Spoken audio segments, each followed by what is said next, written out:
എടി നീ അറിഞ്ഞില്ലേ, നമ്മുടെ തെക്കേതിലെ ശാരദയുടെ വീട്ടിൽ കള്ളം കയറി. ആണോ? എന്തൊക്കെ കൊണ്ടുപോയി? ഒന്നും കൊണ്ടുപോയില്ല അത്രേ. ആണക്കേട്. അതെന്ത് പറ്റി? ഒന്ന് സന്തോഷിച്ചു വരികയായിരുന്നു. അവരുടെ ഉരുപ്പടികളൊക്കെ അങ്ങ് ബാങ്കിൽ ലോക്കറിലാ. ദൈവമേ, നമ്മുടെ കാര്യം അതാണോ? നമുക്ക് ലോക്കറും ഇല്ല, ഒരു ബോക്കറും ഇല്ല. കള്ളം കേറിയ എന്തോ ചെയ്യും? ഇവിടെയാണെങ്കി പ്രശ്നമൊന്നുമില്ല. സ്വർണത്തിന്റെ തരി പോലെ ഈ വീട്ടിലില്ല. അതൊക്കെ എന്നെ വിറ്റ് തൊലച്ചു. അതല്ലേ എന്റെ ഈ കാണുന്ന വീട്. എന്താ അമ്മേ തുലച്ചത്? ഒന്നുമില്ല മോനെ, നമ്മുടെ കോളനിയിലെ കള്ളന്മാരുടെ ഭയങ്കര ശല്യാന്ന് പറയാ. ആണോ? നമ്മുടെ വീട്ടിലും കേറുവോ? ഞാൻ ഇപ്പൊ വരാം. എടാ, അതെന്റെ ലാപ്പിന്റെ ബാഗാ. അച്ഛന് സ്വന്തം ബാഗ് ഒന്ന് വാങ്ങിക്കൂടെ? അല്ലാതെ കണ്ട ലാപ്പന്റെയും ചോപ്പന്റെയും ബാഗ് കൊണ്ട് നടക്കണോ? എടാ, ലാപ്പിന്റെ ബാഗ് എന്ന് വെച്ചാ ലാപ്ടോപ്പ് ഇട്ട് വെക്കുന്ന ബാഗ് എന്ന്. ഓ, അത് ശരി. എന്നാ പിന്നെ ഇതിൽ തന്നെ ഇടാം. നീ എന്തിനാ നിന്റെ ടെക്സ്റ്റ് ബുക്കൊക്കെ അതിൽ കയറ്റി വെക്കുന്നേ? അത് എന്ത്? മര്യാദക്ക് പറയടാ. ഈ ഇടയായി ഈ ഏരിയ ഒക്കെ കള്ളന്മാരെ നന്നായി വരസുന്നുണ്ട്.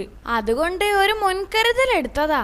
കള്ളന്മാരും എന്റെ ബാഗുമായി എന്താടാ ബന്ധം? ടെക്സ്റ്റ് ബുക്ക് സ്കൂൾ ബാഗിൽ വെച്ചാലേ ഒരു കള്ളനും കൊണ്ടുപോയില്ല. ലാപ്ടോപ്പിന്റെ ബാഗിലാണെങ്കിൽ ചെറിയൊരു ചാൻസ് ഉണ്ട്.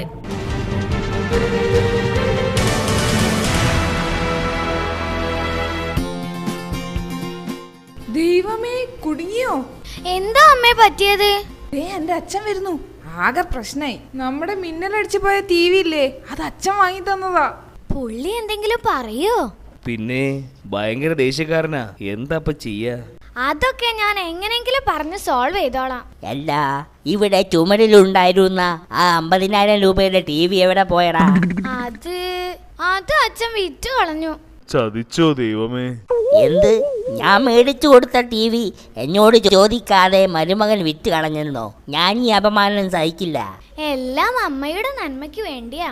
എടാ, നിന്റെ അമ്മയ്ക്ക് ആസ്വദിക്കാൻ തന്നെയാടാ ഞാൻ ഇത്രയും വില പിടിച്ച ടി വി വാങ്ങി തന്നത്. ഞാൻ മുത്തച്ഛനോട് ഒരു ചോദ്യം ചോദിക്കട്ടെ? 10 കൊല്ലം മുമ്പല്ലേ എന്റെ അച്ഛന്റെ അമ്മയുടെയും കല്യാണം കഴിഞ്ഞത്? അതെനിക്കും അറിയാം. 2003 ഫെബ്രുവരി 6-ാം തീയതി, മുഹൂർത്തം 11:30. അതെ, അന്ന് മുത്തച്ഛൻ എന്റെ അച്ഛനോട് പറഞ്ഞൊരു കാര്യം ഓർമ്മയുണ്ടോ? എന്താ? ജീവിതകാലം മുഴുവൻ എന്റെ മോളുടെ, അതായത് എന്റെ അമ്മയുടെ കണ്ണ് കലങ്ങാതെ നോക്കിക്കൊള്ളണമെന്ന് ഓർമ്മയുണ്ടോ? ആ, അതൊക്കെ ഓർമ്മയുണ്ട്. അതിന് ആ പണ്ടാര ടി വി കാരണമാ അമ്മ എന്നും കരഞ്ഞു കരഞ്ഞു കലങ്ങിയ കണ്ണുമായി ഉറങ്ങാൻ പോകുന്നത്. മൊത്തം കൂതറ സീരിയലുകളല്ലേ. അതുകൊണ്ട് അച്ഛൻ അത് വിറ്റ് കളഞ്ഞു. മനസ്സിലായോ? കഷ്ടം. വെറുതെ അവനെ തെറ്റിദ്ധരിച്ചു.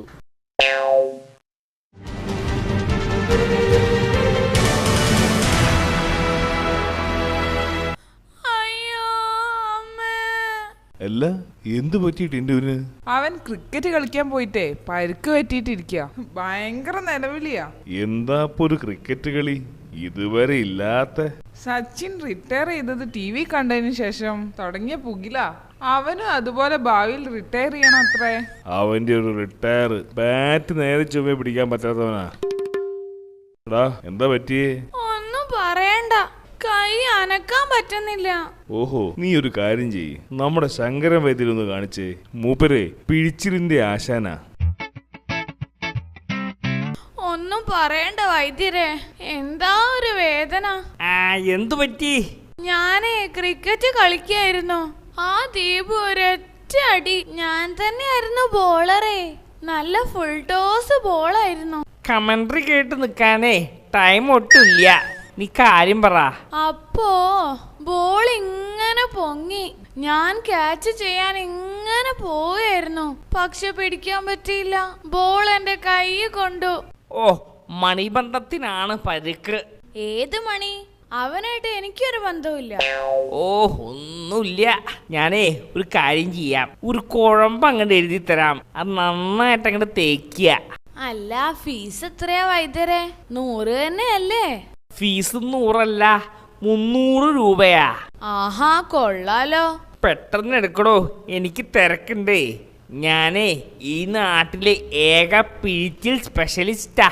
വൈദ്യര് പിഴിച്ചിൽ സ്പെഷ്യലിസ്റ്റ് ആണെന്ന് കേട്ടപ്പോ ഇത്ര നിരീച്ചില്ല.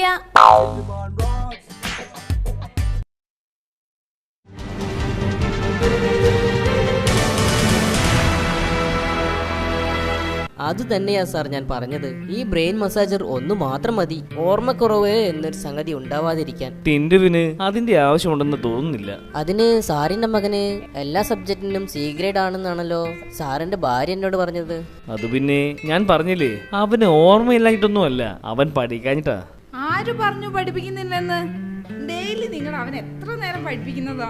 അത് ശരി, സാറല്ലേ പറഞ്ഞത് വേറെ ആരുടെയും സഹായമില്ലാതെ തന്നെ സാറിന്റെ മോൻ ഒറ്റയ്ക്കിരുന്ന് പഠിക്കുമെന്ന്. ഞാൻ അടുത്തിരുന്നില്ലെങ്കിലേ അടുത്ത സെക്കൻഡിൽ അവൻ എഴുന്നേറ്റ് ഓടിക്കളയും. സാറേ, ഇതൊന്ന് വാങ്ങി ഉപയോഗിച്ചാൽ തന്നെ സാറിന്റെ മകന്റെ തലച്ചോറേ ബുദ്ധി കൊണ്ട് നിറയും. ഇത് ഉപയോഗിച്ചതിന് ശേഷം ഞാൻ എത്ര മാറിപ്പോയെന്നോ കണ്ടില്ലേ, എത്ര സ്മാർട്ടായി പോയി. ഒന്ന് വാങ്ങിയാലോ? എടി, അവന്റെ ബ്രെയിനിന് ഒരു തകരാറുമില്ല, നന്നായിട്ട് ഫങ്ഷൻ ചെയ്യുന്നുണ്ട്. ദേ സാറിന്റെ മോൻ വരുന്നുണ്ട്, അവനോട് തന്നെ ചോദിച്ചു കളയാം. മോനെ, എന്റെ കയ്യിലൊരു പ്രൊഡക്റ്റ് ഉണ്ട്, ബ്രെയിൻ മസാജർ. വെറും 999 രൂപയേ ഉള്ളൂ. ഇപ്പോൾ വാങ്ങിയാൽ ഇതിന്റെ കൂടെ ഒരു വാട്ടർ ബോട്ടിൽ തികച്ചും സൗജന്യം. വാവ്, വേഗമാകട്ടെ.